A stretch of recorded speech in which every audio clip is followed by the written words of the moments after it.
حسن أيوة. كيف غزة؟ كيف غزة؟ غزة إن شاء الله خير. Terus ya karena ini kan yang selalu disasar oleh Amerika dengan Israel adalah rezim anti-Zionis, rezim anti-Israel. Jadi Mossad sebenarnya udah berkeliaran di Iran, terutama di Teheran itu sejak sebelum 2010. Kenapa Israel menyerang? Banyak analis yang menyebut ini sabotase terhadap perundingan Iran dan Amerika. Israel ini kan negara imigran, hampir semuanya pendatang. Termasuk Netanyahu itu aslinya dari Polandia. Iran berhasil memberikan sedikit banyak memberikan keadilan yang diharapkan oleh rakyat Palestina di Gaza. Mereka sebenarnya nggak mengharapkan rekonstruksi. Perang kan bukan baru sekali di Gaza. Mas Faisal ini pernah ditangkap karena dituduh mata-mata. Ya, saya pernah tahun lalu itu ditangkap sama Hizbullah. Ternyata kita dimasukin di penjara Kementerian Pertahanan Libanon khusus teroris di bawah tanah. Itu mata ditutup. Jadi kiri kanan tuh sel. Jadi kita lihat orang disetrum, dengar dari dalam kamar. Orang disetrum, orang disiksa, kedengeran semuanya. Saya berharap sih perang akan terus lama.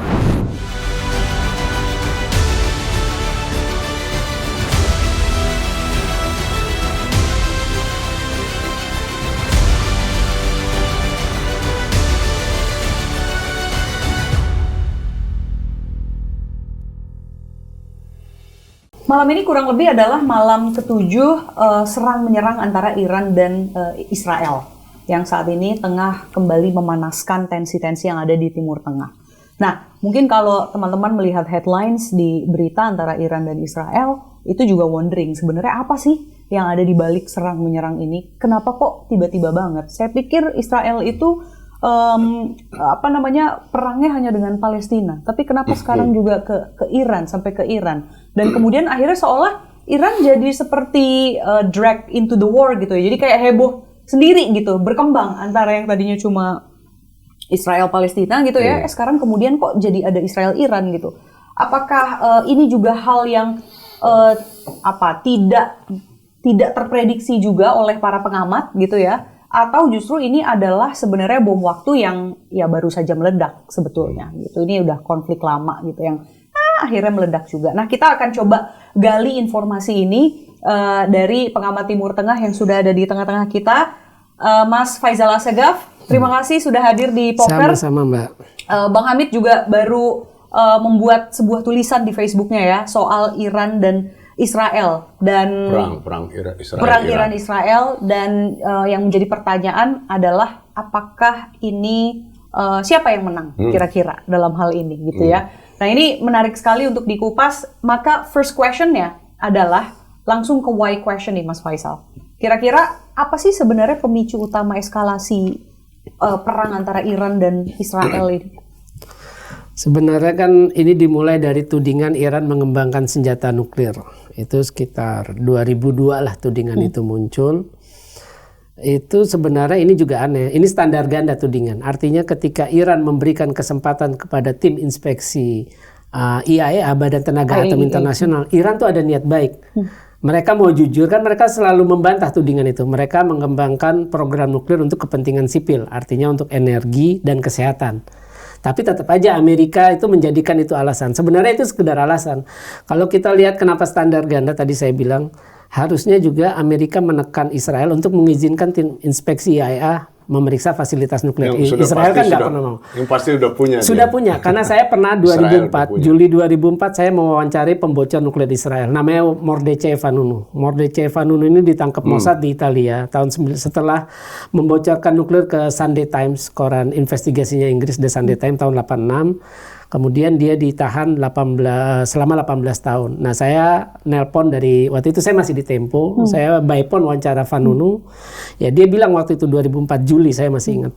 Itu 2004 saja Vanunu bilang Israel sudah punya 200 bom nuklir. Itu 2004. Nah, itu. Jadi memang kalau saya melihat ini seperti alasan ketika George Bush dan Tony Blair melakukan invasi untuk ke Irak untuk menjungkalkan Saddam. Itu kan yang dipakai senjata musnah massal, ternyata bohong ketahuan.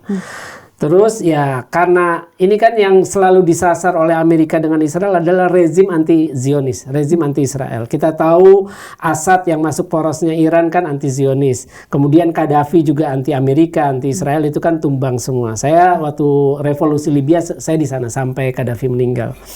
Nah itu makanya nuklir ini dijadikan pintu masuk. Jadi sebenarnya mereka ingin menumbangkan rezim mullah yang sudah berkuasa sejak kemenangan revolusi Islam tahun 1979. Nah kebetulan kemarin operasi Mossad itu sangat berhasil ya. Artinya begini, Yang Mossad kemarin maksudnya yang sekarang berlangsung? Sekarang itu, iya. Sebelum serangan kan udah Mossad udah ada. Jadi Mossad sebenarnya udah berkeliaran di Iran, terutama di Teheran itu sejak sebelum 2010.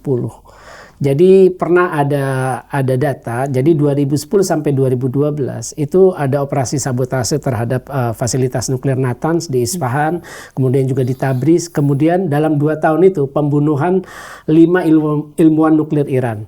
Nah, sedangkan yang sekarang ini yang tewas ini kan dalam serangan setengah jam itu kan Panglima Angkatan Bersenjata. Ada 6 lah waktu itu. Yang kemarin itu sebelum nambah sekarang kan. Itu Panglima Angkatan Bersenjata Jenderal Muhammad Bagheri, kemudian Komandan Garda Revolusi Islam Iran Jenderal Hussein Salami, itu diantara 6 komandan senior yang tewas, sama 9 ilmuwan nuklir. Ini mereka ini udah diikuti berbulan-bulan. Jadi rata-rata petinggi militer dan politik Iran itu tinggalnya di daerah utara Teheran. Itu kan merupakan daerah elit karena Istana Shahreja Pahlavi di sana Jamaran. Saya udah 3 kali ke Iran, jadi saya paham lah di situasi di sana. Nah ini saya nanti akan kulik ya terkait dengan pengalaman first hand-nya Mas Faisal gitu ya di daerah-daerah konflik tersebut. Tapi kemudian pertanyaan selanjutnya adalah kenapa Israel begitu takut dengan nuklir Iran ini, dan Israel juga kan sebenarnya sudah menjadi rahasia umum meskipun mereka selalu deny bahwa mereka punya senjata nuklir gitu. Ini artinya kan seperti misalnya Bang Hamid punya pistol, saya punya pistol. Saat saya tahu Bang Hamid ini mengembangkan pistol, saya jadi ketakutan sendiri padahal saya sendiri juga punya pistol gitu. Nah, ini artinya apakah ini murni international distrust atau memang ada proksi atau permasalahan lain yang memang sudah menahun atau berdekade gitu ya berlangsung dan menimbulkan ini semua? Jadi kenapa Israel sangat takut sama Iran? Karena Iran itu sejak revolusi Islam, rezim mullah itu terang-terangan mereka anti-Zionis. Artinya begini, dari 57 negara anggota OKI berpenduduk mayoritas Muslim, semua pro-Palestina. Termasuk Iran. Tapi yang anti-Zionis terang-terangan sebagai sebuah rezim ya, itu cuma Iran. Artinya Iran itu mendeklar mereka bermusuhan dengan Israel. Indonesia kan enggak, Arab Saudi enggak, mereka pro-Palestina semua.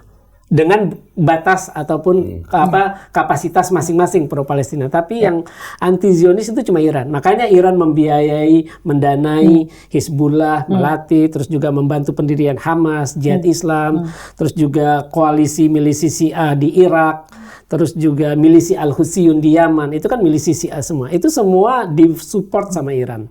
Dan ini juga switch ini ya, stance atau international policy-nya Iran, karena sebelumnya sekitar tahun 50 kan Iran sebenarnya menjadi salah satu negara pertama yang mengakui Israel kan. Ada hubungan diplomatik gitu. Tapi kemudian sekitar tahun berapa tuh? Ada itu tadi perubahan rezim. Perubahan rezim ke Khomeini itu ya. Yang jadi kemudian, memang kan gini, tiap rezim itu kan pasti punya platform atau jargon masing-masing bagaimana mereka untuk bisa menarik simpati baik di dalam negeri maupun internasional. Nah, itu kan rezim mullah ini yang didirikan oleh Khomeini ini, mereka dari awal memang anti-Zionis. Nah, terus makanya mereka membiayai pendirian tadi milisi-milisi proksi-proksinya. Nah, inilah yang membuat jadi siapapun yang memusuhi Israel pasti memusuhi Amerika, itu udah otomatis satu paket lah. Jadi, nah itulah yang membuat akhirnya Iran sama Amerika mencoba. Cuma yang harus diingat begini. Serangan kemarin Jumat 13 Juni itu penghinaan terbesar ketiga yang diterima Iran. Mereka sudah punya aib sebelumnya karena kelakuan Israel. Yang pertama tewasnya pemimpin Hamas Ismail Haniyah itu di Teheran. Waktu itu statusnya sebagai tamu negara menghadiri pemakaman mendiang Presiden Ibrahim Raisi. Saya kebetulan di sana waktu pas kejadian itu. Terus kemudian 27 September tahun lalu, itu kan kalau yang Haniyah 30 Juli tahun lalu, 27 September itu Sekretaris Jenderal Hizbullah Hasan Nasrallah itu juga tewas. Hamas dengan Hizbullah ini adalah proksi kuatnya Iran, sekutu utamanya Iran dalam melawan Zionis. Jadi istilahnya kalau gurita, Iran itu kepalanya itu mereka tentakelnya. Nah, tapi Iran tidak membalas. Saya juga ada di dua lokasi itu ketika dua-duanya tewas. Karena saya waktu itu meliput perang Libanon. Nah, itu kan penghinaan terbesar. Nah, sekarang langsung ke jantungnya, ke kepalanya yang kena. Jenderal, Panglima Angkatan Bersenjata, terus jenderal. Ini kan otomatis, iya. Bombardir. Kalau kemarin kan cuma dibunuh. Karena gitu. tentakelnya sudah mulai lemah saat Israel Palestina ya. Ada juga sebetulnya tahun 2020 itu Qasem Soleimani ya. Iya, Januari 3 Januari di Baghdad. Itu Amerika. Di pangkalan Amerika. Nah, ini berarti sebenarnya kalau bisa disederhanakan nih, Mas Faisal, akar permasalahannya itu apa? Ini kan anti Zionis ya. Berarti artinya ini ideologi atau gimana? Politik atau apa sih sebenarnya, Mas? Kalau buat kalau yang kita awam-awam melihat gitu. Iran ini sistemnya Syiah itu kan wilayatul faqih. Jadi pemimpin tertinggi bukan sekedar pemimpin politik, tapi dia sekaligus pemimpin agama. Makanya faqih kan harus paham ilmu agama. Nah, kalau buat mereka, buat rezim mulai ini, anti Zionis itu ya bukan sekedar ideologi politik, tapi bagian dari ideologi agama. Kenapa ideologi agama? Karena kan di Palestina itu ada Al-Aqsa, kiblat pertama umat Islam, tempat Nabi melakukan Isra dan Mi'raj. Jadi kalau ditanya kenapa penjajahan Israel, jadi jangan dibilang konflik Israel Palestina, tapi penjajahan Israel atas Palestina itu juga atas nama agama. Karena kan Israel ketika Israel ini kan negara imigran, hampir semuanya pendatang, termasuk Netanyahu itu aslinya dari Polandia. Nah, ini kan mereka datang itu dengan konsep ya agama juga. Ini tanah dijanjikan Tuhan loh untuk orang Yahudi. Nah, seperti itulah. Nah, balik lagi tadi saya bilang, kenapa Iran harus membalas serangan kali ini? Pertama, yang sudah diganggu adalah kredibilitas rezim. Kan mereka dipertanyakan, loh kok bisa bobol Mossad bisa beroperasi terus sampai Panglima Angkatan Bersenjata sampai Komandan Garda Revolusi tewas. Artinya kan kredibilitas rezim mula nanti yang dipertanyakan oleh rakyat. Itu pertama. Yang kedua, harga diri bangsa Iran. Ini kan serangan bukan sekedar terhadap rezim mula, tapi ini serangan terhadap bangsa Iran. Teheran kan ibu kota Iran. Itu Panglima Angkatan Bersenjata mereka. Dan Iran ini kan peradaban Persia yang pernah menguasai dunia ribuan tahun lalu. Mereka punya harga diri ini yang harus dijaga. Makanya kenapa Iran bisa bertahan mendapat sanksi politik, ekonomi, militer dari Amerika sejak 1979, ya karena mereka punya pride. Sebuah bangsa bisa bertahan dalam keadaan sulit itu pride. Pride itu bisa diperoleh ketika kita punya sejarah yang panjang, sejarah yang mengagumkan. Iran kan pernah, itu tadi, Persia itu pernah menguasai. Sedangkan Israel kan negara kemarin seperti 1948. Amerika baru muncul 1776. Masa negara yang pernah menguasai dunia ribuan tahun lalu harus takluk. Itulah yang saya lihat 3 kali ke Iran, mereka sangat tangguh menghadapi sanksi politik, ekonomi, militer karena mereka punya pride. Kita bangsa jauh lebih tua peradaban bahkan sampai warga-warganya pun merasakan pride itu ya. Nah, tangkapannya Mas Faisal. Ya memang benar. Karena juga ditulis dalam buku-buku sejarah di sekolah kan. Syike bangsa Iran itu memang begitu. Bahkan sebenarnya beberapa tahun terakhir Presiden Ahmadinejad itu para mula itu, ini dalam konteks ini ya, para mula itu belakangan nggak suka sama dia karena dia lebih membanggakan Iran pra-Islam daripada keislamannya gitu. Jadi padahal makanya kan macam-macam itu waktu pidato di PBB kepalanya keluar asap. Orang Iran tuh suka mistik-mistikan juga, which is biasa itu.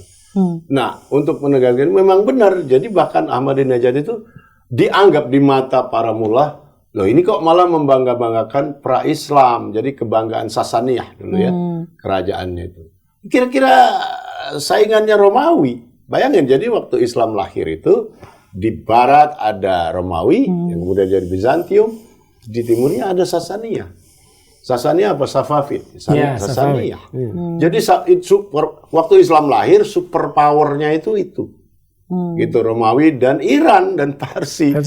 Jadi emang mereka mewarisi sejarah yang luar biasa. Bahkan dari sudut negara modern, Iran itu tahun 1905 aja sudah punya undang-undang dasar yang keren banget.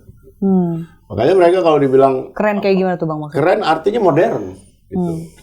Nah, memang titik baliknya pas revolusi. Jadi gini, Iran itu dari dulu, sekarang kita ngomong keperkasaan militeristiknya ya. Iran itu sebelum revolusi Islam adalah superpowernya Timur Tengah. nggak ada yang menang lawan. Angkatan udaranya paling hebat di masa Shah ya. Maksud saya, itu keperkasaan semacam itu tidak bisa diputus sekedar ganti rezim tahun 79 maka berakhir. Ya enggak. Justru kenapa rezim Mullah itu juga kuat dalam persenjataan juga. Karena mewarisi superpowernya Shah. Tetapi dia kan nggak selalu percaya. Maka itu sekarang angkatan bersenjata Iran itu ada dua macam dipertahankan. Jadi angkatan bersenjata yang reguler, yang biasa seperti di semua negara. Yang ada lagi Garda Revolusi Islam. Yang dalam beberapa hal mungkin melebihi wibawanya dan pengaruhnya melebihi tentara regulernya. Gitu. Inilah yang oleh Israel juga tahu yang dibidik itu terutama adalah jenderal-jenderal Garda Revolusi. Seperti Soleimani yang di Baghdad 5 tahun lalu ya, yang barusan juga, yang tadi disebut jenderal, brigadir jenderal, sebetulnya itu Bagheri segala macam itu Garda Revolusi terutama. Ya. Jadi jadi kedua ini dipertahankan gitu. Nah ini juga memang sudah mulai banyak tadi seperti Mas Faisal bilang ya. Bisa jadi ultimate goal-nya adalah perubahan rezim. Tadi Anda mention beberapa kali gitu ya. Itu tujuan si Israel tuh maunya perubahan rezim ini kan. Kayak lu berisik banget nih soal anti-Zionis kan kayak gitu ya, kurang lebih gitu. Nah, lalu tapi apakah kemudian ini adalah strategi yang sudah cukup realistis gitu ya, atau ya realis gitu ya? Realistis dari sudut kepentingan Israel. Gitu iya, misalnya gitu. Karena kan yang duluan itu mereka kan menyerangnya duluan gitu. Dan ini tadi disampaikan Mossad udah 2010 apa segala macam gitu. Lalu akhirnya ada pertumpahan seperti ini. Apakah kemudian ini cukup realistis gitu ya dari perspektif politik dan juga militer? Karena kan ini juga proksi juga ya. Gitu ya, Iran kan juga kuat tadi Bang Hamid sudah konfirmasi di Timur Tengah dia sangat kuat gitu. Tapi Israel juga bisa jadi proksinya Amerika. Bisa jadi proksi Amerika betul. Tapi keseluruhan Israel. At least kayak hanya Amerika gitu kan. Ini nanti penjelasannya panjang. Is it really logical the move? Ya kalau saya sih berani nyimpulin, udah beberapa hari lalu saya simpulkan ya sebenarnya Iran dari awal sudah menang dalam perang ini. Kenapa menang? Ya itu tadi, negara yang dikenai blokade ekonomi, politik dan militer oleh Amerika. Iya, dari tahun 79 ternyata bisa memberikan perlawanan sengit. Itu sebuah kemenangan, itu satu. Yang kedua, Iran berperang sendirian secara militer ya. Sedangkan Israel dibantu oleh Amerika. Kan artinya orang yang keroyokan dengan sendiri kan pengecutan yang keroyokan kan. Itu udah sebuah kekalahan. Nah yang ketiga, Iran mengambil peran dari PBB, OKI, Liga Arab yang cuma diam ketika kemanusiaan mati di Gaza. Kan genosida, Israel pongah. Dia bisa nyerang Lebanon, dia bisa genosida di Gaza, dia bisa nyerang Yaman, dia bisa nyerang Suriah ketika Assad jatuh bertepatan. Nah Iran ini mengambil fungsi atau kewenangan dari Dewan Keamanan yang harusnya memberikan sanksi kepada Israel. Yang sebenarnya dari awal berdirinya sudah melanggar hukum internasional. Tapi kan mereka melakukan kejahatan perang, kejahatan kemanusiaan terhadap rakyat Palestina di Gaza. Itu sebuah kemenangan. Ketika semua negara diam, walaupun mereka punya kemampuan sebenarnya kalau mau, Turki juga sama, tapi Iran berani memberikan sanksi. Artinya gini, Iran berhasil memberikan sedikit banyak memberikan keadilan yang diharapkan oleh rakyat Palestina di Gaza. Mereka sebenarnya nggak mengharapkan rekonstruksi. Perang kan bukan baru sekali di Gaza. Tapi masyarakat dunia hanya datang ketika anak udah jadi yatim piatu, istri jadi janda, suami jadi duda. Itu semua bisa dilakukan. Tapi Iran memberikan keadilan yang sekarang dirindukan oleh bangsa Palestina. Karena kita tahu kan ICC pada November tahun lalu udah ngeluarin surat perintah penangkapan. Tapi nggak ada yang berani melakukan itu. Ya Iran nih seperti menjadi satu-satunya suara dan harapan yang timbul di tengah silent dari semua bangsa gitu kan. Dengan kemanusiaan, kejahatan kemanusiaan yang terang-terangan. Gitu. Nah, Mas, tapi kalau misalnya melihat kondisi saat ini ya dengan perang-perang ini dan banyak key players atau key individualsnya Iran yang akhirnya berguguran gitu. Ini bagaimana Mas Faisal ngelihatnya Iran kemudian bisa survive dalam pertempuran ini? Iran ini kan sebuah negara. Seperti kita lihat kalau kita berkaca Hamas tewas Ismail Haniyah, muncul Yahya Sinwar. Ya kan, Yahya Sinwar tewas sampai sekarang sih belum ada setahu saya, atau kemungkinan dirahasiakan. Ada Marwan Barghouti, ada banyak. Terus Mereka Hizbullah, habisan stok mereka. iya. Nasrallah tewas diganti oleh Naim Qasim. Itu kelasnya milisi ya. Ini negara, mereka udah punya mekanisme. Konstitusi udah atur itu. Makanya ketika Ibrahim Raisi tewas kan, langsung yang naik pertama itu kan wakil presiden pertama, karena Iran kan punya 3 wakil presiden, baru digelar pemilihan umum kan. Sekarang kan ya Masoud Pezeshkian. Nah sama ketika Panglima Angkatan Bersenjata tewas, Komandan Garda Revolusi, besoknya pemimpin tertinggi Iran Ali Khamenei ya sudah menyiapkan pengganti. Itu Panglima Angkatan Bersenjata sekarang namanya Abdurrahim Al-Musawi. Komandan Garda Revolusi namanya Muhammad Pakpur. Itu sudah diganti. Kan udah disiapin 10 orang misalnya kan. memang psikenya begitu. Karena dia selalu konstan dalam keadaan perang ya. Makanya disiapin banyak orang, makanya jangan heran kalau yang ini gugur langsung memang udah disiapin. Dan keadaan memaksa mereka begitu. Untuk resilient gitu ya. Iya. Nah, Mas Faisal kan kebetulan juga bolak-balik Iran dan negara-negara tersebut melakukan liputan dan sebagainya. Ini kalau dari first hand experience-nya Mas Faisal, itu ngelihat mereka proses kaderisasi ya tadi ya. Orang-orang key players-nya ini nih terus dipupuk ada lagi dan mereka seolah tidak kekurangan. Itu ada dinamika apa sih di Iran yang Mas Faisal tangkap? Waktu meninggalnya Ibrahim Raisi itu tumpah ruah ya orang di Teheran. Itu kan sholatnya itu disolatinnya di Universitas Teheran. Malah yang ngasih pidato bela sungkawa Ismail Haniyah.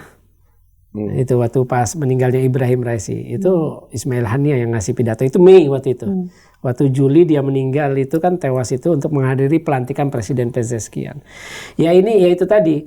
Karena Iran sudah sadar, mereka sudah mendeklar, rezim Mullah ini dari awal berdirinya mendeklar sebagai musuhnya Zionis. Otomatis mereka sudah siap menghadapi segala mengantisipasi yang terburuk. Makanya yang termasuk yang sekarang.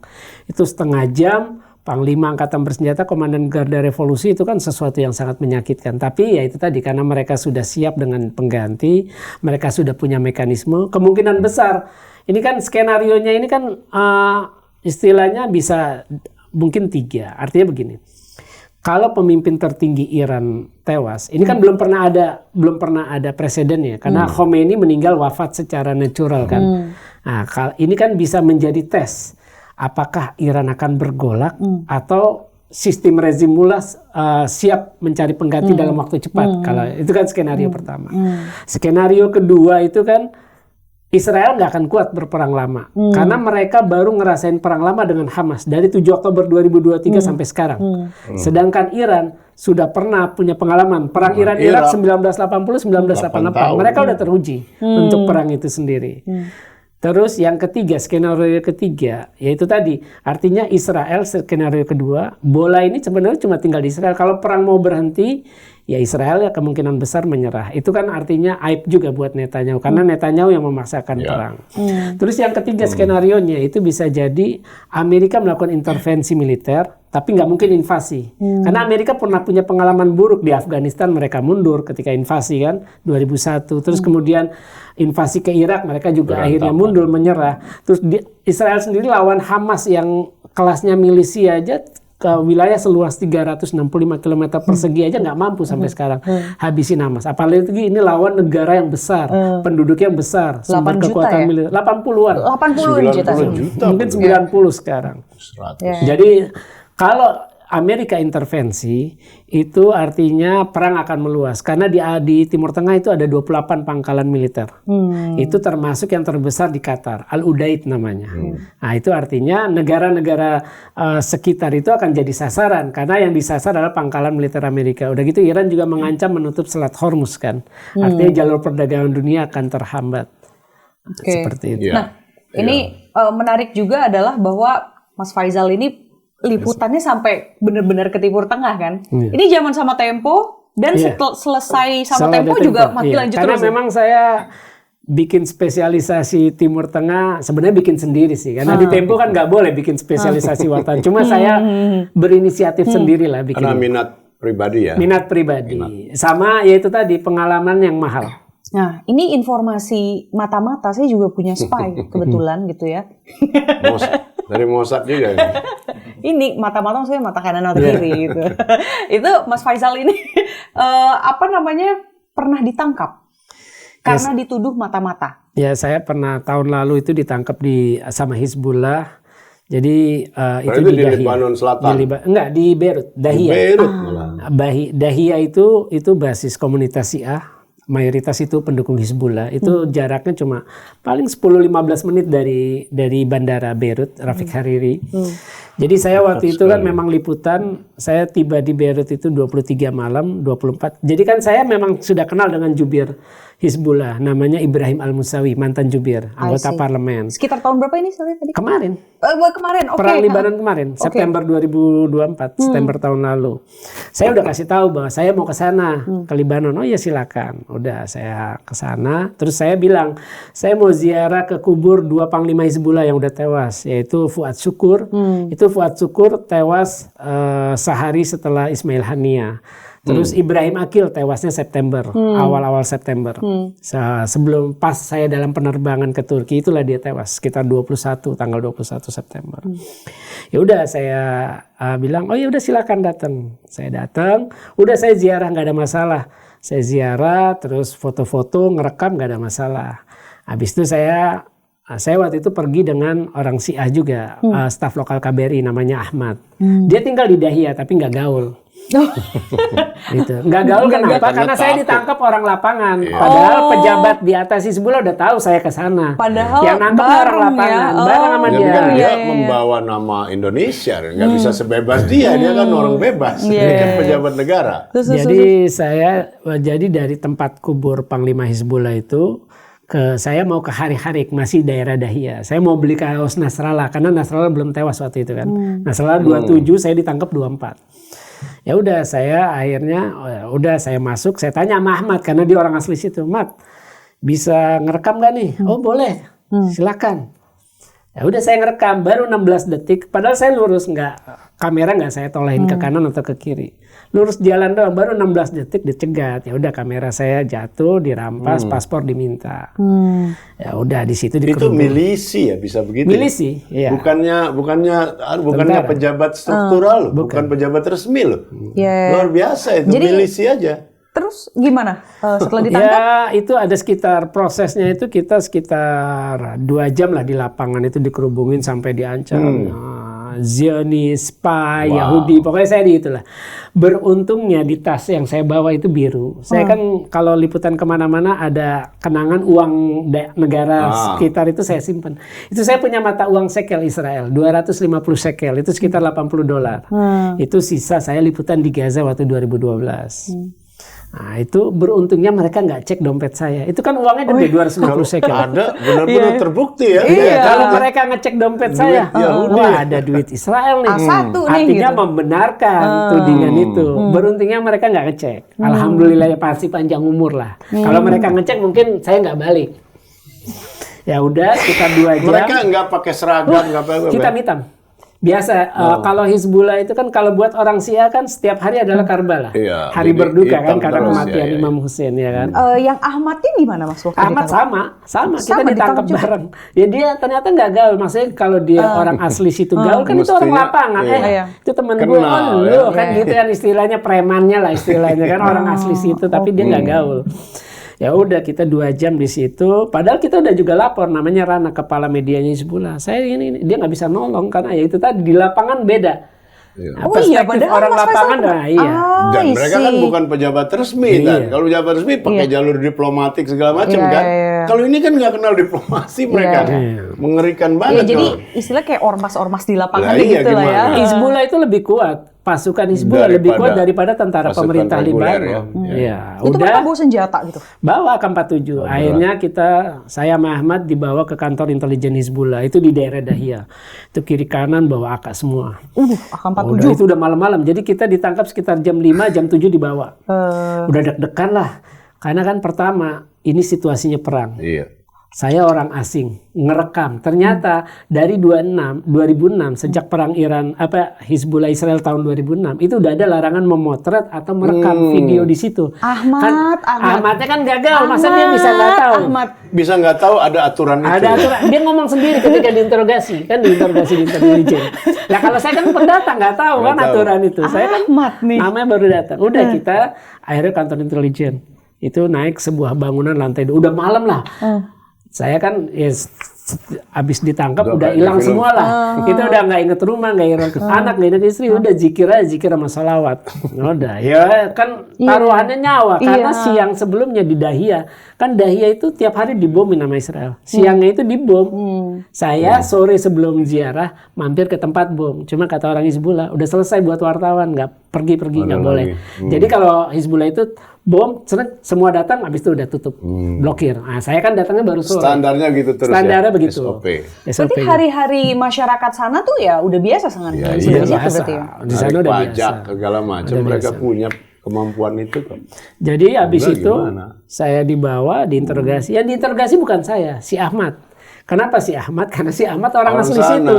Ahmad kok ngajak? Jadi yang saya dengar itu interogasi dalam bahasa Arab interogasi dibilang, kamu kok nggak membiarkan mengizinkan orang asing merekam wilayah sini, padahal udah larangan. Ahmad dia bilang awal marah, kata dia, ada Mabas Arif, kata dia, saya nggak tahu.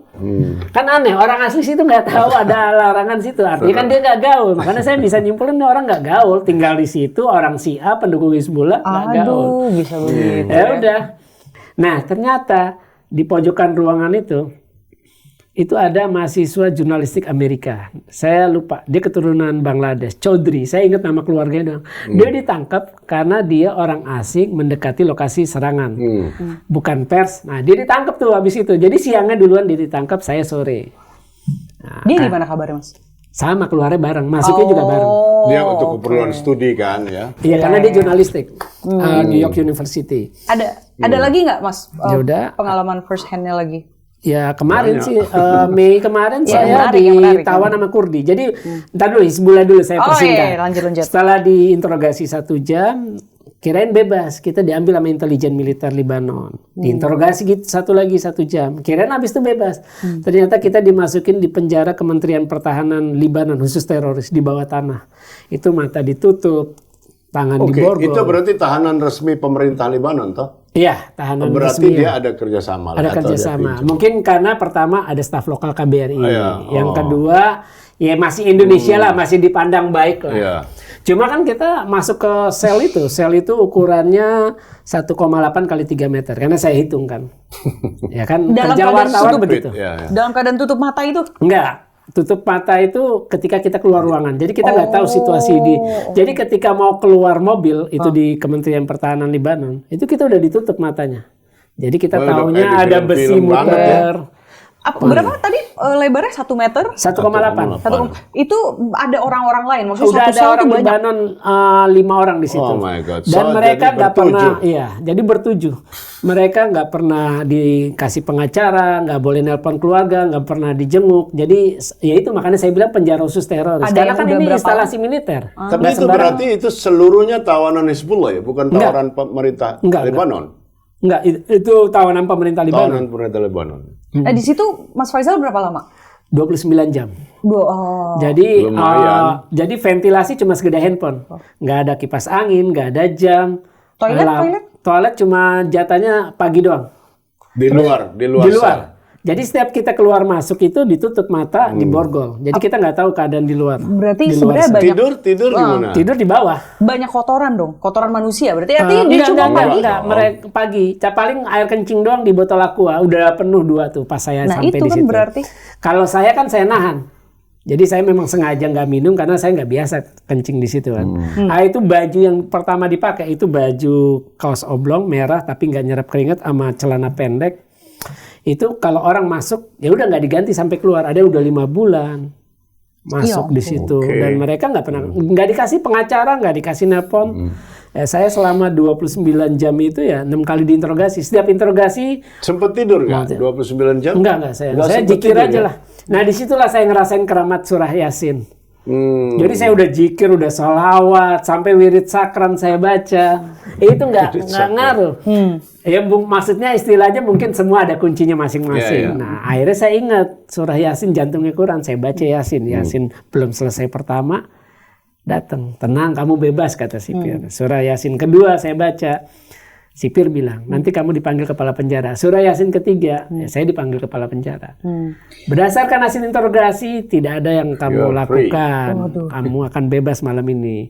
Ya malam ini juga kita nggak tahu jam, karena kan kita nggak ada jam semuanya.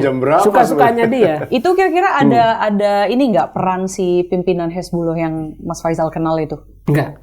Jadi setelah bebas, saya dipanggil sama Dubes di Lebanon. Karena kan saya warga Indonesia pertama yang ditangkap Hizbullah.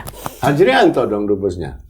Dia nggak ada di situ waktu itu. Pak Yosi. Itu. Dia nggak ada di situ. Pak Hajrianto saya kenal juga. Ya udah ternyata ketika saya ditahan, itu pimpin intelijen militer Lebanon nelpon kepala intelijennya ke KBRI.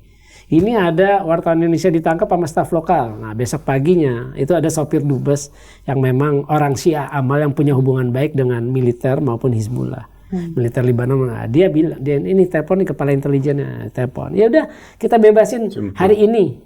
Kalau ngomong sama dubesnya hari ini tuh paginya. Kita baru bebasnya malam sampai di kedutaan jam 11. Ya mungkin kita bebas sekitar setengah 11, jam 10. Karena kan kita ditutup mata, nggak tahu itu jam berapa. Saya aja sholat juga ngira-ngira selama di tahanan itu. Di dalam sel itu. Jadi sel ukuran 1,8 kali 3 dihuni 7 orang. Dengan datangnya saya sama Ahmad. Ya Allah, Mas. Itu aja udah stres. Karena kita kan nggak, karena kita tahu ngobrol sama mereka 5 bulan, ada yang 5 bulan nggak boleh ditengok. Nggak ada pengacara, nggak bisa nelpon keluarga. Jadi emang itu penjara. Kayak penjara rahasia lah, orang masuk situ udah hilang. Udah Mas udah jadi dan mereka itu semua aja, Mas. dianggap teroris ya?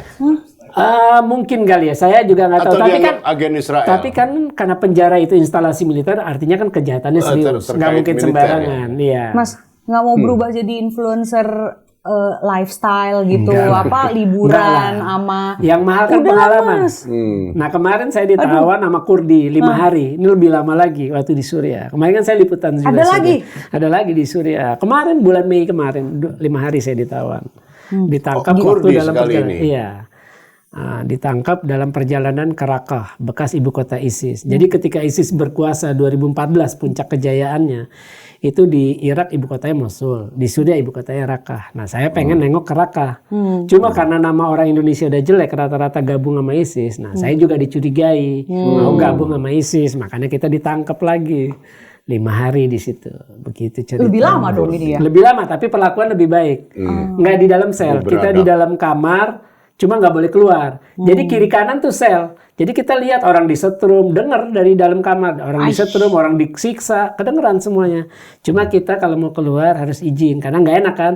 Orang asli di dalam sel, orang asing diperlakukan istimewa. Nah, jaga itu. Jadi kita di dalam. Tapi makan bebas. Waktu di tahanan di Lebanon nggak bebas. Cuma roti doang udah. Kalau itu kita mau mesen Indomie bisa, mesen nasi bisa, mesen kopi bisa. Kayak gitu, ya modelnya kayak gitulah. Kapan kapokmu Mas? Ya itu tadi yang mahal kan pengalaman. Saya yang mahal pengalaman. Kalau soal saya punya prinsip keyakinan. Saya itu kalau ke tempat perang walaupun udah punya anak. Waktu ke Libya itu saya anak kedua baru. Anak pertama kan meninggal. Jadi saya baru balik lagi punya 1 anak. Itu 3 hari lagi Idul Fitri. Anak lagi lucu-lucunya 2 tahun. Tapi saya tetap pergi. Komitmen pada profesi ya. Yang namanya bukan pengalaman. itu juga, yang mahal pengalamannya itu lagi Pak Hamid. Yang mahal kan orang cuma lihat dari jauh.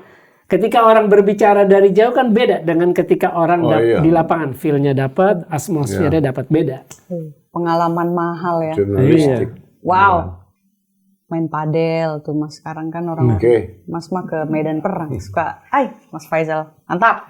Ini kalau terowongan Rafah gimana? Ada ini jadi juga kan? 2012 saya kan memang pengen buku tentang tadinya tuh tesis saya kan saya tulis 2008 itu Palestina negara khayalan.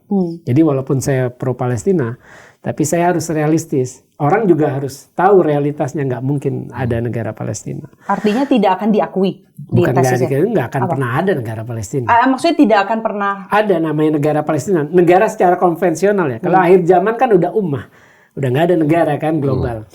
Jadi waktu itu saya 2012, saya kan kenal, saya tuh buka network dengan Hamas, Hizbullah itu udah lama.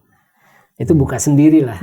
Itu tadi, kalau di Tempo kita bikin spesialisasi sendiri. Walaupun sebenarnya nggak boleh, di media kan nggak ada orang boleh bikin spesialisasi. Cuma kan saya kan nakal lah.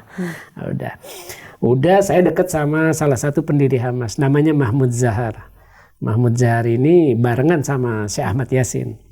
Jadi saya telepon, saya mau ke Gaza nih. Oh iya silakan datang. Saya dari Mesir, dari Kairo, langsung saya ke sewa omprengan. Itu Mercy lama, ke Rafah itu sekitar 5 jam. 5 jam juga nggak pakai rem, kan jalannya kan tanpa macet, kiri kanan kan gurun. Kan?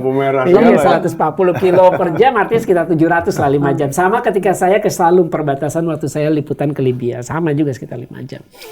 Udah sampai sana, saya ketemu pengacara dari Argentina, sama-sama mau ke Gaza. Itu 2012 ya, Oktober. Ternyata kita ditolak, saya ditanya, kamu ngapain ke Gaza? Ya mau liputan, saya bilang. Ada undangannya nggak? Ya saya balikin aja. Emang ulang tahun saya harus dapat undangan. Saya bilang gitu ke petugas imigrasi Mesir. Tapi kan memang Mesir terkenal salah satu negara korup ya. Artinya ada yang bilang, selipin aja. $100 dibawa di dalam paspor. Saya nggak mau kan. Udah, saya milih nginep tuh. Nginep. Ternyata di perlintasan itu banyak calo terowongan. Besoknya saya balik lagi, ketemu calo terowongan. Calo terowongan. Calo terowongan. Ada Itu calonnya. maksudnya apa sih? Orang Ngapain yang dia? kalau orang nggak bisa masuk secara resmi atau susah atau nggak mau nyogok, bisa lewat terowongan. Mau buka saya ini, ditawarin, gitu ya, oke. tawarin Lebih mau balik murah, lagi. ya? Enggak, lebih mahal. Lebih mahal malah. Ya udah kan, oh kamu yang kemarin ya katanya kan ngobrol. Saya lupa namanya. Ada sih di buku saya karena saya nulis buku Gaza Simbol Perlawanan dan Kehormatan. Pulang dari Gaza. Udah. Ditanya, ya udah terowongan berapa? $250. Wah mahal. Saya tawar 150. Akhirnya saya lupa 150 apa 200 dealnya. Tapi kan lebih keren daripada kita nyogok $100, mendingan kita 150 atau $200. Tapi pengalamannya beda. Itu kalau ibu saya dari 250 bisa tuh nawar ke $10. $10 ya. Sayur. Habis itu kucing-kucingan sama tentara Mesir. Kan tentara Mesir patroli di situ. Jadi sejak waktu saya pergi itu zamannya Mursi. Presiden dari Al-Ikhwan Al-Muslimun kan. Setelah setahun kemudian kan 2013 dia ditumbangkan lewat kudeta oleh Jenderal Abdel Fattah Sisi kan. Sampai sekarang ya. Sampai sekarang, ya. Udah, akhirnya kita kucing-kucingan naik ke ini. Itu jarak dari perlintasan di Rafah ke kota Rafah itu sekitar 5 kilo lah. Udah, kita kucing-kucingan dulu. Pertama saya berhenti di lapangan. Mereka koordinasi mungkin. Karena kan patroli Mesir ada sepanjang perlintasan perbatasan Rafah itu. Antara Mesir dengan Gaza. Kan Sinai juga kan berbatasan juga dengan Israel. Udah. Habis itu saya berhenti lagi di masjid, disuruh pura-pura sholat. Padahal saya udah sholat. Udah. Habis itu tiba-tiba, yalah Faisal, udah naik lagi mobil. Ternyata dari masjid tempat saya berhenti ke rumah yang ada terowongan itu cuma 100 meter. Cuma kan nggak mungkin saya orang asing bawa tas ransel, terus bawa koper, itu bakal dicurigai sama tentara Mesir. Jadi tetap harus pakai mobil. Udah kita masuk ke rumah warga. Ini yang saya lewati terowongan sipil. Jadi di belakang. Di belakang, di atas udah patroli helikopternya Israel juga ada. Karena kan memang situasi waktu itu udah perang di Gaza itu udah pinggiran. Terowongannya kayak apa sih Mas? Ada di sini kok, saya punya videonya. Sekarang saya berada di terowongan dari Rafah menuju Gaza. Tapi untuk masuk ke sini harus ada izin dari pemerintah Hamas. Dan saya sudah menunggu selama hampir 3 jam. واحد أخذها لحاله حطه مع العمال واحد حطه للعمال لا أخذ قطر فيها فيصل أيوة. كيف غزة؟ كيف غزة؟ غزة إن شاء الله خير. إن شاء الله بارك الحين الله. أخذك على غزة على الفندق يا فيصل أيوة. أخذك على الفندق يا فيصل أيوة. فندق يا فيصل أها. هتروح الفندق يا فيصل Secara konstruksi itu bagus, solid lah. Kenapa mahal? Pertama, jadi terowongan itu waktu habis itu kan saya nulis buku, saya riset juga kan, nanya juga, wawancara. Itu waktu itu terowongan itu jumlahnya sekitar 1.000. Dengan berbagai macam kondisi. Kenapa berbagai macam kondisi? Karena terowongan ini terowongan sipil yang dibangun patungan antara warga Rafah sebelah Mesir dengan warga Rafah bagian Gaza. Rafah itu kan terbelah dua, ada Mesir, ada Gaza. Nah itu setengah-setengah bayarnya. Nanti ketemunya di tengah. Nah tergantung duitnya. Kalau emang duitnya kenceng, dia bisa bangun terowongan yang jaraknya pendek, terus kokoh. Artinya resiko untuk runtuh kecil. Semakin pendek terowongan, semakin solid ininya, itu bayarnya mahal. Karena resikonya kecil untuk roboh. Semakin panjang, dengan kondisi yang istilahnya ala kadarnya, itu kan resiko untuk robohnya kan fragile besar. banget itu sebenarnya ya. Nah, itu maksudnya kan. Nah, seperti itu. Tapi semuanya tanpa setahu pemerintah resmi ya? Enggak, mereka bayar pajak. Atau pura-pura bayar nggak tahu, pajak, kan? iya, Bayar pajak. pura-pura Pasti nggak tahu. tahu sebenarnya. $2.500 biaya izin ini. Izin bikin terowongan bikin tuh $2.500. Jadi sebenarnya banyak. Kan konflik itu pasti ada orang yang dapat keuntungan ekonomi lah. Di dalam terowongan tuh apa aktivitasnya? Maksudnya hanya orang lewat apa akhirnya Jadi kemudian jadi kalau permukiman? kan saya ngobrol tuh antrian kan, itu banyak antrian orang Gaza. Saya sekitar 3 jam kalau nggak salah nunggu, karena banyak antrian. Kalau untuk warga lokal tuh 20 shekel. 1 shekel itu sekitar $3. Kan Gaza, Palestina kan belum negara, pakai mata uangnya mata uang Israel. Shekel. Ya udah. Mahal dong ya berarti sebenarnya. Mahal. 20 shekel. Oh, oke. Udah. Itu terowongan yang saya lewatin hanya untuk 1 orang. Jadi gantian. Kalau yang dari Mesir lewat, dari Gaza nungguin gantian. Nah, jadi ya ketika saya lewat, udah bayarnya di dalam tuh, bukan di luar. Bayarnya di dalam. Yang punya terowongan ada di dalam, bayar situ. Jadi itu bisnis terowongan. Iya, bisnis terowongan. Udah. Itu berapa dari ujung yang Sekitar Mesir 250 Gaza? meter kalau yang saya lewatin. Oh. Ya itu tadi beda-beda panjang, kedalaman. Tergantung ini kemampuan modal sama teknologi konstruksinya, peralatannya. Ya udah, saya nyampe di Gaza itu di bawah bangunan terowongan yang sedang dibangun. Jadi di basementnya terowongan tuh ada terowongan lagi buat melintas. Kayak gitu. Udah dari situ saya telepon Mahmud Zahar, saya udah nyampe nih. Nah, udah dijemput taksi, saya tinggal di hotel paling mahal kedua di Gaza, namanya Al-Majdal. Itu $100. Hotel yang dihuni Emir Qatar. Jadi ketika saya di sana, saya sempat ngeliput kunjungan Emir Qatar. Bapaknya yang sekarang, Sheikh Hamad bin Khalifa As-Sani. Itu dia tinggal di hotel paling mahal, namanya Al-Mastal. Itu beda gang doang. Nah, saya tinggal di Al-Majdal. Karena saya tamunya pemimpin Hamas, Zahar, dikasih diskon $20. Harusnya 100 jadi 80.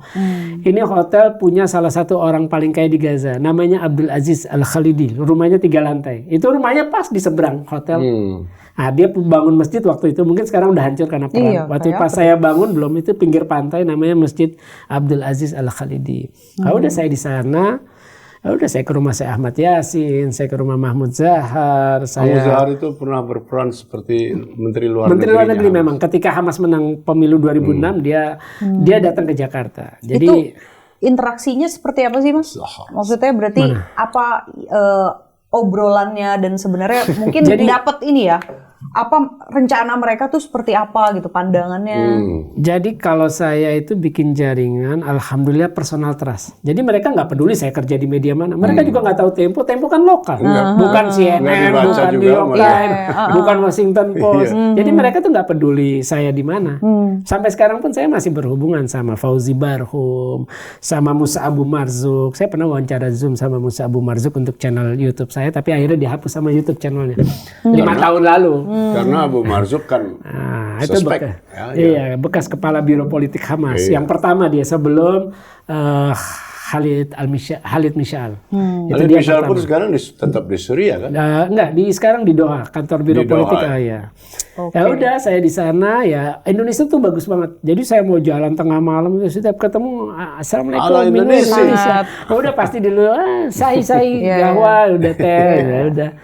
Dan ternyata Gaza yang digambarkan oleh Barat bahwa di bawah Hamas rezim memakai syariat Islam yang kaku, yang ternyata nggak benar. Saya kenalan sama cewek salaman di jalan, malah saya ditawarin nikah habis gitu.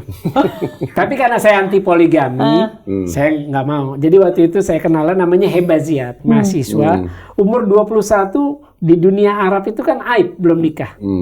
Di negara Arab. Iya. Heba itu perawan pakai jilbab kan? Pakai jilbab, tapi kita kenalan biasa, salaman malah diajak main ke rumahnya. Baru kenalan besoknya diajak main. Ya udah saya main. Cadar enggak? Enggak cadar. Malah saya sempat ketemu pelacur kok di sana 2 orang. Pelacur. Jadi ya itu beda banget. Gaza biasa aja saya ketemu ngobrol. Tapi harus pakai jilbab kan? Ada ya, nggak harus polisi pakai kayak jilbab. Iran gitu tuh yang nggak pakai jilbab Enggak sih, dipentungin pakai kayak jilbab gitu? sih, pakai jilbab harus itu. Di pakai West jilbab. Bank enggak. Ya, udah. Habis itu udah ngobrol. Saya tanya sama Heba, ini menarik. Heba, kenapa kamu belum kawin umur segini? Biasanya kan di negara Arab 18 12 udah kawin. Iya, belasan udah nikah. Terus dia bilang, saya dosa kalau saya nikah. Saya kejar lagi, kenapa dosa? Karena kalau saya punya anak, saya tidak bisa memberikan masa depan baik kalau saya tinggal di sini. Itu alasan dia nggak nikah. Tapi pas 2014, ternyata dia udah nikah. Nah, nama anaknya kasih nama saya. Karena kan waktu itu ibunya jodohin ke saya, cuma saya nggak mau. Karena saya udah nikah. Begitu, Hebaziat. Namanya Hebaziat, saya masih apa kok namanya. Oh gitu. Itu ceritanya. Ada romantikanya juga lah kita di Gaza. Gitu. Jadi antara aku, Hamas, dan Gaza. Coba kembali ke perang nih. Balik nih. cukup. Nah ini ngomongin Palestina. Tadi menarik juga ada tesisnya Mas Faisal. Lalu kemudian dengan tensi. Ya sekarang agak divert nih jadi fokusnya Israel jadi lebih ke Iran. Nah itu gimana? Apakah ada chance yang sangat baik nih opportunity untuk Palestina lebih bangkit lagi atau gimana? Saya berharap sih perang akan terus lama. Iya. Nah. Antara Iran dengan Israel. Karena kan Israel ini sebenarnya udah terdesak. Lihat aja Tel Aviv, Haifa. Dan Israel sejak hari pertama itu sudah militernya menerapkan sensor. Siapapun wartawan yang merekam tempat-tempat strategis yang kena hantaman peluru kendali Iran, itu akan ditangkap. Ada berita beberapa kemarin jurnalis asing ditangkap.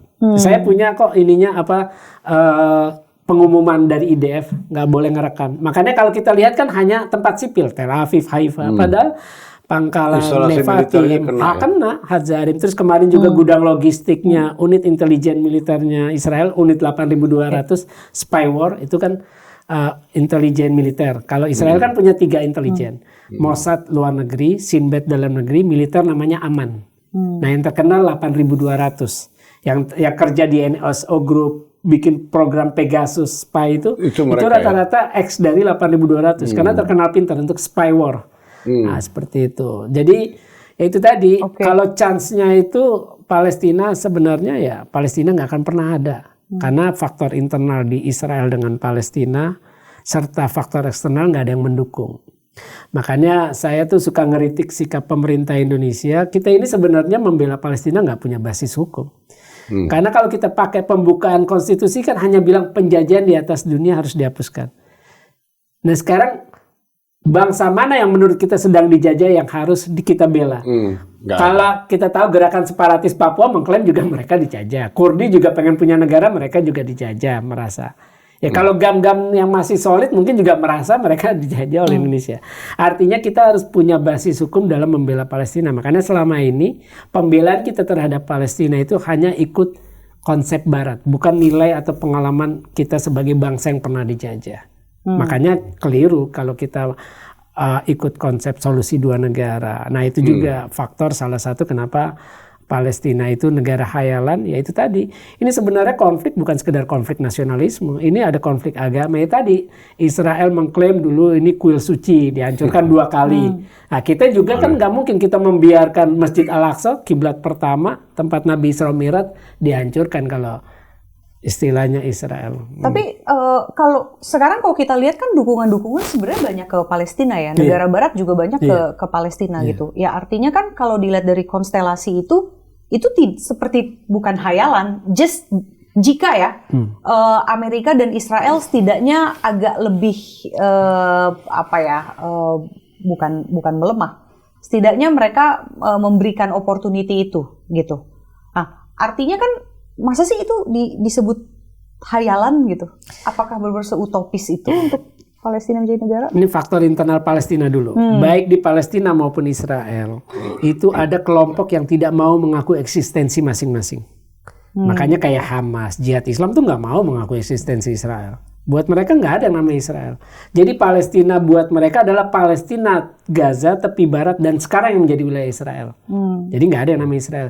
Sama, di pihak Israel juga ada kelompok-kelompok garis keras yang nggak mau. Belum pernah ada satupun pemerintahan di Israel sejak 1948 yang salah satu platformnya, salah satu tujuan pemerintahannya, goalnya itu adalah berdirinya negara Palestina, membantu pendirian. Tidak ada satupun partai politik di Israel yang platform politiknya itu adalah membantu pendirian negara Palestina. Itu satu. Yang kedua, faktor internalnya itu tadi, ini konflik agama. Ya, orang Palestina harus bertahan di situ. Salah satu pembelanya karena ada Masjidil Aqsa. Kan nggak mungkin membiarkan, karena mayoritas kan Muslim. Ya sama, orang di pihak Israel juga mereka mengklaim dulu kuil suci 2 kali dihancurkan. Terus kemudian mereka ingin mendirikan kuil suci ketiga. Nah, seperti itu. Terus juga faktor lainnya itu adalah ya tidak ada persatuan dia di Palestina. Hamas dengan Fatah itu kan berbeda ideologi. Satu berkompromi dengan Israel, bekerja sama. Sedangkan Hamas nggak mau bekerja sama. Oke. Itu kenapa kemudian two state solution tadi Mas Faisal sampaikan ini tidak tepat. Karena itu secara internal juga mereka saling ini ya, tensinya juga Bukan. tinggi. Ini nggak ada hubungan dengan itu. Konsep itu konsep keliru. Pertama, kelirunya pertama, itu adalah konsep asing.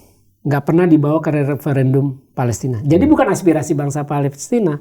Kan aneh, kita bangsa yang pernah dijajah mendukung berdirinya negara Palestina berdasarkan konsep asing. Kayak kita misalkan dijajah nih, tiba-tiba Belanda sama yang lain ngomong, ntar Indonesia kalau jadi negara ini aja ya wilayahnya. Nah itu kan aneh. Itu makanya kelirunya saya bilang di situ. Ini bukan aspirasi bangsa Palestina, nggak pernah dibawa ke referendum. Ini konsep asing. Ini dibawa oleh putra mahkota Arab Saudi, Pangeran Abdullah, pada KTT Liga Arab di Beirut tahun 2002. Kemudian dia jadi Raja Arab Saudi 2005. Itu diadopsi di KTT Liga Arab bahwa negara-negara Arab siap mengaku Israel kalau ada Palestina ya dengan konsep solusi 2 negara. Itu kelirunya satu, bukan aspirasi. Yang kedua, ini konsep solusi 2 negara makin menggerus wilayah Palestina. Secara teori konsep itu adalah tepi barat dengan jalur Gaza itu luasnya 22%. Tapi kalau dikurangi dengan tembok pemisah kayak tembok Berlin di tepi barat, itu panjangnya 750 kilo, dibangun sejak 2002. Itu dikurangi 10% lagi, 12%. Belum lagi dikurangi permukiman Yahudi yang di tepi barat yang melanggar hukum internasional. Itu makin kurang lagi. Kan aneh kita. Masa kita mendukung Palestina, Palestinanya makin mungil. Kan ya kita bangsa yang dijajah juga mungkin nggak akan mau digituin juga. Ya itu makanya saya bilang ini konsep yang sangat keliru. Nah kalau mau balik berdasarkan resolusi internasional, baliknya ke resolusi PBB partisi 1947. Waktu itu Israel dapat 52. Belum ada Israel waktu itu. Untuk Yahudi 52%, Palestina 45%. Karena Yerusalem sama Bethlehem. Yerusalem 2% ya. Sama Bethlehem kota internasional, di bawah hukum internasional. Tapi kan Israel udah caplok sepihak melanggar hukum internasional. 45% besar banget, lumayan. Nah iya, terus kita dukung yang setengahnya lagi secara teori 22% kan aneh. Makanya saya bilang keliru. Nah faktor eksternalnya, kenapa saya bilang panggung politik yang nggak adil. Kan di Dewan Keamanan kan syarat negara diakui itu kan di dunia internasional harus ada syarat rekomendasi disahkan oleh Dewan Keamanan. Amerika nggak akan pernah mau. Itu satu. Yang kedua, ini kan orang udah bingung mau ngurai masalah isu penjajahan Israel Palestina. Mau yang mana dulu nih yang diselesain? Kita itu terlalu jauh berbicara tentang kemerdekaan Palestina, negara Palestina. Kita aja memaksa yang sekarang depan mata Israel hentikan genosida nggak bisa. Kita nggak bisa memaksa Israel mencabut blokade terhadap Gaza yang sudah diterapkan sejak Juni 2007. Kita nggak bisa memaksa Israel rubuhin tembok pemisah di tepi barat. Kita tidak bisa memaksa Israel merobohkan semua permukiman Yahudi di tepi barat yang melanggar hukum internasional. Jadi kita terlalu jauh berbicara tentang negara Palestina, padahal isu-isu penting tadi yang saya sebutkan tadi itu kita nggak bisa maksa Israel. Belum lagi maksa Amerika cabut pengakuan sepihak bahwa Yerusalem ibu kota Israel. Kan mereka itu zamannya periode pertama Trump 6 Desember 2017. Jadi terlalu jauh berbicara tentang kemerdekaan Palestina. Itu ya bitter truth yang kemudian harus menjadi fakta yang harus kita telan bersama gitu. Nah, lalu kemudian kalau misalnya dari efek perang Iran Israel ini sebenarnya multiplier efeknya ke proksi-proksi lainnya tuh akan seperti apa? Karena kan ya ini selain kemudian juga mungkin Amerika bisa saja masuk gitu ya dan memperkeruh gitu. Bisa juga kita bicara soal jalur-jalur perdagangan atau kemudian minyak yang banyak di Timur Tengah gitu. Dan kita melihat bagaimana Arab Saudi dan Arab League gitu ya bereaksi atas ini kan juga kayaknya masih sangat scattered gitu ya. Nah, ini kira-kira dampaknya nih ke geopolitik tuh akan seperti apa ke depannya jika perang ini terus terjadi? Yang jelas pertama, Netanyahu sama Trump nggak nyangka Iran bisa membalas semenyakitkan ini. Dan itu juga makin meruntuhkan pameo lah. Atau mitos bahwa Israel itu negara yang kuat secara intelijen militer. Kan mereka udah bobol 7 Oktober serangan Hamas 2023. Nah sekarang sama Iran lebih lagi. Jadi yang jelas ini akan makin menguatkan poros kayak Hizbullah, Hamas, Jihad Islam, terus Al-Hutsiyun. Mereka makin yakin bahwa pemimpin poros mereka tuh benar-benar negara kuat. Jadi dia nggak sekedar menyuplai bikin proksi Al-Hutsiyun, Hamas, Jihad Islam, Hizbullah. Jadi dia buktiin kita nih nggak sekedar ngandelin ini, kita juga bisa turun sendiri, nggak perlu dibantu Hamas, Jihad Islam, kita bisa. Nah itulah makin menguatkan itu. Berarti justru tentakelnya Iran ini justru akan bisa semakin kuat di semakin yakin dengan bahwa Iran ya memang tepat lah untuk menjadi pemimpin poros anti Zionis. Dan kalau perang ini berlangsung terus, sudah pasti proksi-proksi ini turun tangan. Tidak mungkin tidak. Itu kesempatan bagi mereka kan. Iya. Nah, jadi tapi gini, ini memang urusannya pelik sekali, Intan. Banyak yang luput dari pengamatan ya. Pertama begini. Di Iran ada oposisi masyarakat sini yang sudah gerah pada otoritarianismenya rezim mullah ini, gitu ya. Jadi pasti kenapa Israel begitu efektif menembus Iran, termasuk pembunuhan Haniya segala macam. Sudah pasti ada kekuatan-kekuatan lokal juga di dalam. Ya. Kalau Anda nonton misalnya film Tehran dari Apple TV itu, antara lain itu orang-orang Yahudi Iran. Orang Yahudi masih banyak di Iran. Di seluruh negara Arab, komunitas Yahudi itu selalu ada ya. Sampai di Maroko, sampai di Tunisia. Nah, elemen-elemen dalam itu juga pasti bekerja. Selain agen Mossad langsung atau proksinya Mossad yang merupakan warga lokal Iran. Gitu. Belum lagi oposisi-oposisi yang gerah tadi. Sehingga saya kira Netanyahu dan Israel juga memanfaatkan ini. Mumpung nih kan mulai goyang nih ada kasusnya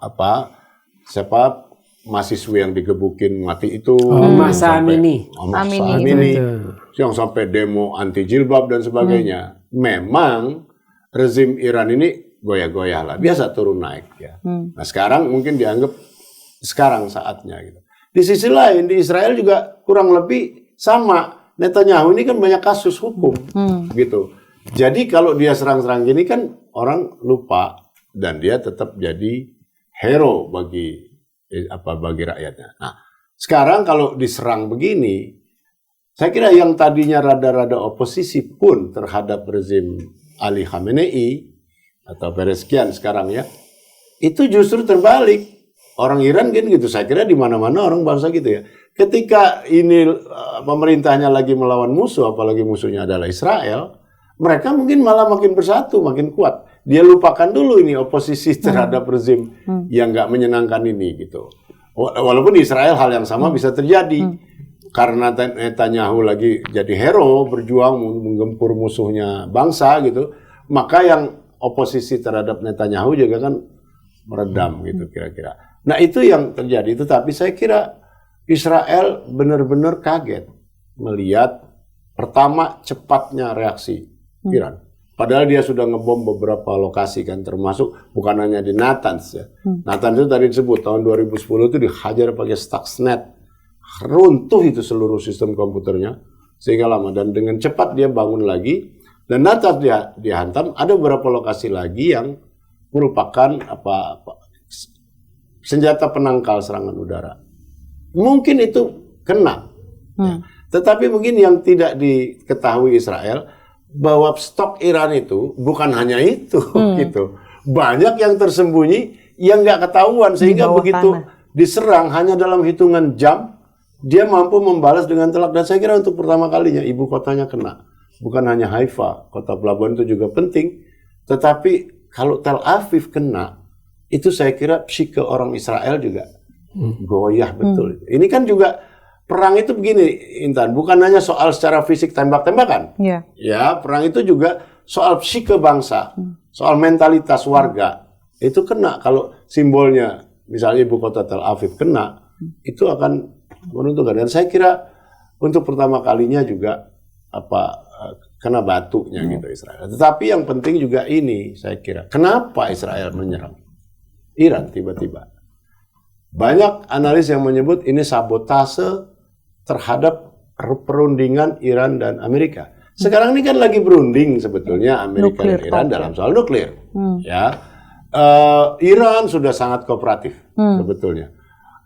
Delegasi dari PBB datang, monggo. Sudah 3 gitu kali monggo, pertemuan ya. Berapa kali udah di London, udah di Qatar. Dan semua kedua pihak ya, Iran maupun Amerika menyatakan progresif yang optimistik gitu, walaupun masih samar sekali itu bahasa diplomatis. Nah, dalam keadaan begitu, saya kira Israel ketakutan. Kelihatannya perundingan berjalan lancar. Nah, kalau berjalan lancar artinya Iran tidak dihukum atau tidak dipojokkan.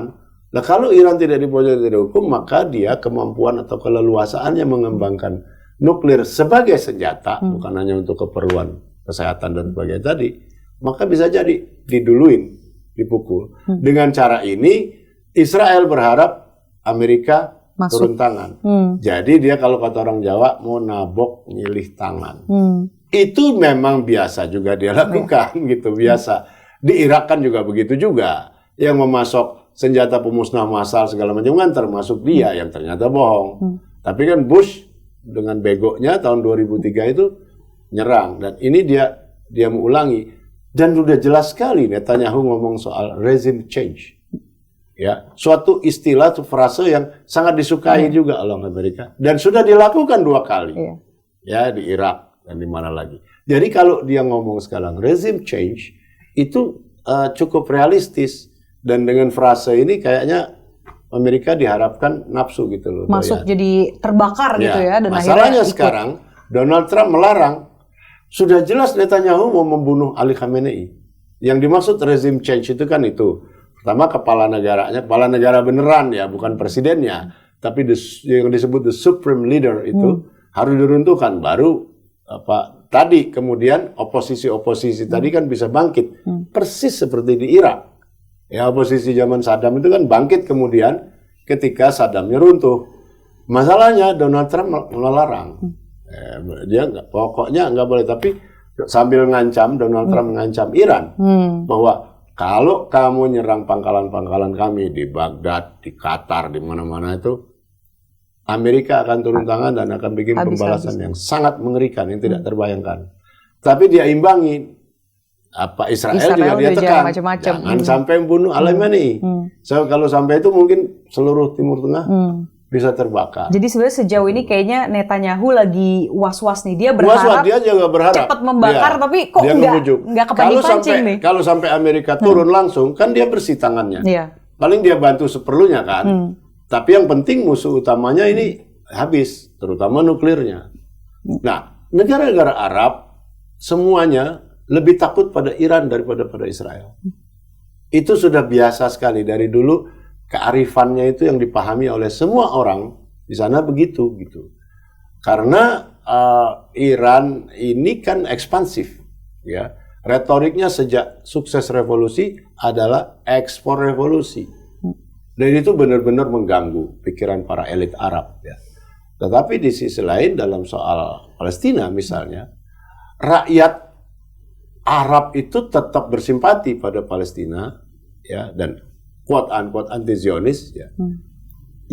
Yang beda itu elit-elitnya, gitu. Jadi elitnya ini beda sama rakyatnya. Tapi kan elit nggak bisa semau-mau karena dia harus menenggang rakyatnya. Kalau dia misalnya terlalu pro-Israel gitu ya, kelihatan anti-Palestina, kan dia ngelawan rakyatnya sendiri. Jadi perimbangan yang yang rawan ini terus dijaga. Dulu di zaman PLO dipimpin Yasser Arafat pintar sekali memainkan karena dia tahu kalau rakyat Arab pasti suka sama apa, pasti dukung kita gitu sama Palestina. Yang jadi soal kan para pangeran, para presiden-presiden otoriter ini yang berpolitik melulu gitu. Itu terus dimainkan. Nah, sampai sekarang itu terjadi. Itu. Berarti kira-kira yang bisa mendamaikan atau pihak yang cukup netral nih untuk kemudian jadi mediator. Ini kira-kira siapa yang akan muncul nih, Bang Hamid atau? Kalau di Timur Tengah saya kira udah agak sulit ya. Yordan dan Mesir itu kan juga menjaga hubungan tidak ikut memojokkan Israel karena disuap. Dulu itu tahun 80-an, 90-an itu jatah mereka itu $3 miliar dari Amerika. Per tahun? Terutama CIA ya. Yordan kan miskin. Gitu ya. Yordan miskin dan 60% penduduknya orang Palestina. Kalau dia ikut menggempur Israel, bahaya buat Israel. Maka disuaplah 3 miliar. Mungkin sekarang lebih. Mesir juga. Israelnya udah tentu disuapnya 20 kali lipat oleh Amerika. Ini jangan kira suap-menyuap hanya terjadi di level individu. Ya, di sidang-sidang PBB juga bisa terjadi itu. Jadi itu dua ini aman ya, Yordania dan Mesir ya. Yang lain relatif aman juga. Dan beberapa kerjasama. Dan punya hubungan dagang. Misalnya Turki sambil Erdogannya maki-maki ya, ngomongnya keras terus Israel, kan dia tetap dagang sama Israel. Iya. Kalau kayak Oman segala udah nggak pernah ada masalah. Kuwait nggak pernah disebut sebagai aktor. Ya walaupun sama-sama negara Arab. Yang paling Bahrain mulai disebut. Tapi mereka juga kan punya hubungan damai sama Israel. Nah kalau keadaannya kayak ekstrim gini, nggak mungkin mereka tetap berbaik-baik kepada Israel di depan publik ya. Harus ngecam juga. Dan memang saya kira perkembangannya cukup baik ya dari sudut persatuan lah katakannya. Misalnya Muhammad bin Salman, pangeran itu sudah ngomong sama presiden Iran dan bersimpati dan segala macam ya. Walaupun mereka kan musuh buyutan. Ini yang satunya kiblatnya Sunni dan satunya kiblat Syiah. Tapi kalau situasinya sudah setajam ini, saya kira mereka punya kesadaran untuk kurang lebih bersatu lah gitu. Yang jelas dialog langsung sudah ada dan Presiden Iran katanya sangat berterima kasih terhadap simpati Arab Saudi itu. Gitu. Siapa yang damai kita belum tahu. Mungkin Indonesia bisa berperan sebagai negara Muslim besar. Mungkin negara di luar Timur Tengah itu yang lebih netral dalam hal ini. Boleh jadi bisa. Bang Faisal, prediksinya kira-kira ini harapannya berlangsung lama tadi Bang Faisal bilang. Tapi prediksinya apakah benar akan lama? Ya itu tadi, kalau Iran sih sekarang sedang di atas angin, pasti mereka akan mempertahankan momentum ini. Itu tadi, karena mereka harus menjaga kredibilitas rezim, menjaga harga diri bangsa Iran, dan Iran juga sudah sadar, ini sebenarnya Netanyahu sama Trump kaget nih. Tapi kan gimana caranya Netanyahu biar nggak kehilangan muka, itu sekarang yang dicari exit strateginya. Jadi Iran tuh sebenarnya semua tergantung Israel sama Amerika. Benar, dan Iran saya kira pernyataannya simpatik ya. Dia bilang perang kita akan berhenti kalau Israel juga berhenti gitu. Jadi udah ada mengajukan pelunakan semacam itu. Dan saya kira akhirnya Israel terpaksa berhenti. Dia saya kira akan terpaksa berhenti. Gentar karena saya kira dia betul-betul nekat sekarang karena overconfidence ya. Tadi udah disebut dia bikin perang berapa front tuh. Houthi di Yaman, Lebanon, Hizbullah dihadapin juga. Banyak sekaligus. Tentu saja di Palestina konstan ya. Maksud saya seberapa kuat sih sebetulnya dia? Saya kira tidak sekuat itu dia. Kalau dia harus menghadapi 5-6 front sekaligus, belum lagi biaya. Biaya jadi masalah besar. Ini udah keluar miliaran dolar besar sekali. Ada yang ngitung mungkin satu hari kira-kira uang rupiahnya ya 12-an triliun sehari. Loh, seberapa kaya Israel kan? Akhirnya kan mikir juga karena ada alokasi negara buat kesehatan penduduknya dan buat keperluan-keperluan lain. Masa semuanya dibeliin mesiu? Nggak mungkin gitu. Berarti apakah Bang Faisal melihat masih ada ruang diplomasi? Bagi Faisal nggak mau cepet-cepet. Kalau saya sih nggak mau cepet-cepet. Ini momentum untuk menghukum Israel yang udah pongah. Jadi juga kita istilah sedikit banyak memberikan keadilan terhadap bangsa Palestina yang jadi korban genosida dari awal Oktober 2023. Saya kira ya Iran harus menjaga momentum itu. Walaupun memang ada harganya terutama buat Palestina ya. Iya. Dari sudut perhatian misalnya. Sekarang kita khawatir nestapa bangsa Palestina ini diabaikan dunia kan jadinya. Semua perhatian ke perang. Karena perang itu menarik, memikat. Sebagai tontonan juga menarik, ada bom tuker-tukeran. Manusia itu senangannya konflik. Ya, makanya pertandingan sepak bola juga banyak yang nonton. Sesuatu yang bersifat konfliktif selalu memikat buat manusia. Nah, itu kita mudah-mudahan nasib bangsa Palestina tidak dilupakan dunia. Somehow kita seperti melihat opportunity untuk kehancuran Israel dari perang ini, gitu. Meskipun harganya adalah juga orang-orang sipil dari Iran sebetulnya. Oh iya. Ya, oke. Rumit sekali. Timur Tengah itu rumit sekali. Tapi dan ini ironisnya tempat lahir agama-agama besar yang mengajarkan kedamaian. Kita pertanyakan sebenarnya sebetulnya isi ajaran itu kok melahirkan umat kayak begini nih, perang melulu ratusan tahun. Oke, baik. Ini saya banyak belajar. Saya memang rumit sekali untuk memahami Timur Tengah gitu ya. Tidak gampang sama sekali, banyak nama-nama tokoh dan lain sebagainya. Saya harus lebih banyak baca, saya harus mengakui itu. Tapi memang saya tidak terlalu mendalami ini. Tapi kemudian saya bisa memahami kerumitannya ini sekarang berada di sini. So thank you untuk ilmunya, diskusinya, pengalamannya, Mas. Udah Mas jadi influencer yang lain aja Mas gitu kok saya bilang mah gitu kan daripada ditangkap lagi ya kan. Kita closing ya Bang Hamid ya. Thank you so much. Thank you.